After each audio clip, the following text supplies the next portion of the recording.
حج کی زمین پر قدم رکھتے ہی آپ کو دو چیزیں اپنی طرف کھینچیں گی، ایک اللہ کا گھر اور دوسرا وہاں کے سجے سجائے بازار۔ یاد رکھیں، شاپنگ، برگر، پیزا اور آئس کریم تو آپ کو اپنے ملک میں بھی مل جائیں گے، لیکن بیت اللہ پوری کائنات میں ایک ہی ہے۔ وہاں کا ایک ایک لمحہ کروڑوں کا ہے۔ کیا ہم وہ وقت دکانوں کی نظر کرنے آئے ہیں؟ آج کی ویڈیو خاص ہے، خاص ان بہنوں کے لیے جو اس سال حج پر جا رہی ہیں یا جانے کی تیاری کر رہی ہیں۔ کبھی آپ نے سوچا ہے کہ کتنے لوگ ایسے ہوتے ہیں جو ساری زندگی حج کا خواب دیکھتے ہیں، لیکن وہ خواب خواب ہی رہ جاتا ہے؟ اور پھر کچھ لوگ ایسے ہوتے ہیں جنہیں اللہ خود چن لیتا ہے اپنے گھر بلانے کے لیے۔ اگر آپ ان میں شامل ہیں تو رک کر یہ بات ضرور سن لیں، کیونکہ کبھی کبھی ایسا بھی ہوتا ہے کہ انسان حج پر تو جاتا ہے لیکن واپس آ کر بھی ویسا ہی رہتا ہے، نہ دل بدلتا ہے نہ زندگی بدلتی ہے۔ آخر ایسا کیوں ہوتا ہے؟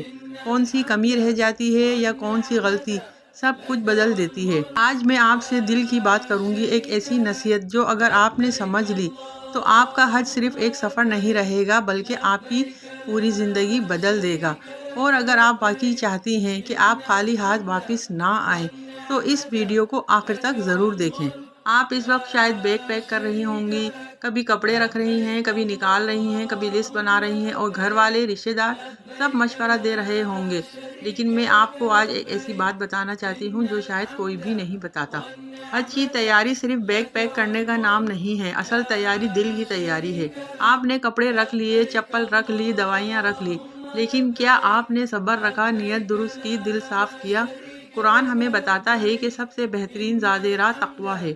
یہ تقویٰ نہ بازار میں ملتا ہے نہ کسی لسٹ میں لکھا جاتا ہے، یہ دل میں بنتا ہے۔ اب سوال یہ ہے کہ تقویٰ ہے کیا؟ بہت ہی سادہ الفاظوں میں آپ کو سمجھاتی ہوں۔ جب آپ اکیلی ہوں اور پھر بھی اللہ سے ڈریں، یہی تقویٰ ہے۔ مثال کے طور پر آپ کے ہاتھ میں موبائل ہے، کوئی آپ کو نہیں دیکھ رہا، آپ کیا دیکھتی ہیں، کہاں رک جاتی ہیں، یہی آپ کا اصل لیول ہے۔ ایک اور بات، آج کل ہم نے حج کو ایک ٹرپ بنا دیا ہے کہ وہاں جائیں گے، یہ کھائیں گے، وہ دیکھیں گے۔ نہیں، یہ ٹرپ نہیں ہے، یہ اللہ کا بلاوا ہے، ہر کسی کو نہیں ملتا۔ کتنے لوگ ہیں جو ساری زندگی انتظار کرتے رہتے ہیں لیکن جا نہیں پاتے۔ اب ذرا وہ غلطیاں بھی سن لیں جو اکثر وہاں جا کر لوگ کرتے ہیں۔ ہر وقت ویڈیو، سیلفی، لائیو رہنا، ہر وقت ویڈیو بنانا، سیلفی لینا، ہر وقت لائیو نظر آنا۔ آپ اللہ کے گھر میں ہیں یا ولاگ بنا رہی ہیں؟ بازاروں میں وقت ضائع کرنا، گھنٹوں گھنٹوں جو ہے شاپنگ کرتے رہتے ہیں لوگ، ادھر ادھر گھومتے رہتے ہیں۔ یاد رکھیں، وہاں آپ نیکیاں کمانے گئے ہیں، چیزیں خریدنے نہیں۔ ہر وقت کھانے کے پیچھے وقت لگانا، یہاں کا برگر کھانا ہے، وہاں کی آئس کریم مشہور ہے۔ کھانا پاکستان میں بھی ملتا ہے لیکن حج پر جانے کا موقع بار بار نہیں ملتا۔ جب آپ پہلی بار کعبے کو دیکھتے ہیں، وہ لمحہ زندگی کا سب سے خاص لمحہ ہوتا ہے۔ اس وقت جو بھی دعا آپ مانگیں گے نا، وہ آپ کی ضرور قبول ہوگی انشاءاللہ۔ ہم اکثر اس جنون میں ہوتے ہیں کہ بس کسی طرح غلاف کعبہ کو چھو لیں یا حجرہ اسود کا بوسہ لے لیں۔ اس چکر میں ہم بوڑھوں، بچوں اور خواتین کو دھکے دیتے ہیں، لوگوں کو کچلتے ہوئے آگے بڑھتے ہیں۔ ذرا رکیے، ایک انسان کی حرمت کعبے سے زیادہ ہے۔ کسی اللہ کے مہمان کو تکلیف دے کر حاصل کیا گیا بوسہ اللہ کو کیسے پسند آ سکتا ہے؟ عبادت میں ادب، سکون اور دوسروں کا خیال رکھنا ہی اصل حج ہے۔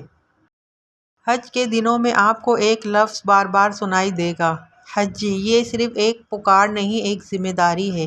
حج سے واپسی پر آپ کا ہر عمل یہ گواہی دے گا کہ آپ اللہ کے گھر سے ہو کر آئے ہیں۔ جب آپ واپس آئیں گے تو لوگ کہیں گے حاجی، لیکن یاد رکھیں یہ صرف نام نہیں ہے، یہ ذمہ داری ہے۔ آخری میں بس یہی کہوں گی کہ اگر آپ جا رہے ہیں تو ایسے جائیں جیسے آخری موقع ہو، ہر لمحہ قیمتی، ہر لمحے کو قیمتی سمجھیں۔ جب آپ اس سرزمین پہ قدم رکھیں تو خود سے ایک سوال ضرور کریں کہ میں یہاں کیوں آئی ہوں؟ کیا صرف دیکھنے کے لیے آئی ہوں یا واقعی خود کو بدلنے کے لیے؟ وہاں جا کر بس مانگتے رہنا ہے اپنے گناہوں کی معافی، اپنے دل کی صفائی اور ایک نئی زندگی کی شروعات۔ اور جب واپس آئیں تو یہ مت کہیں کہ میں حج کر کر آئی ہوں یا آیا ہوں، بلکہ یہ نظر آنا چاہیے کہ حج نے مجھے بدل دیا ہے۔ اگر آپ کا دل نرم ہو گیا ہے، نماز سے آپ کو محبت ہو گئی ہے اور آپ کو گناہوں سے نفرت ہو گئی ہے، تو سمجھ لیں کہ آپ کا حج قبول ہو گیا۔ اللہ تعالیٰ ہم سب کی نیتوں کو خالص کرے اور ہمیں ایسا حج نصیب فرمائے جو ہماری زندگی کو بدل دے۔ آمین۔ آپ کے خیال میں حج کے دوران سب سے بڑی غلطی کیا ہوتی ہے؟ کمنٹس میں بتائیں۔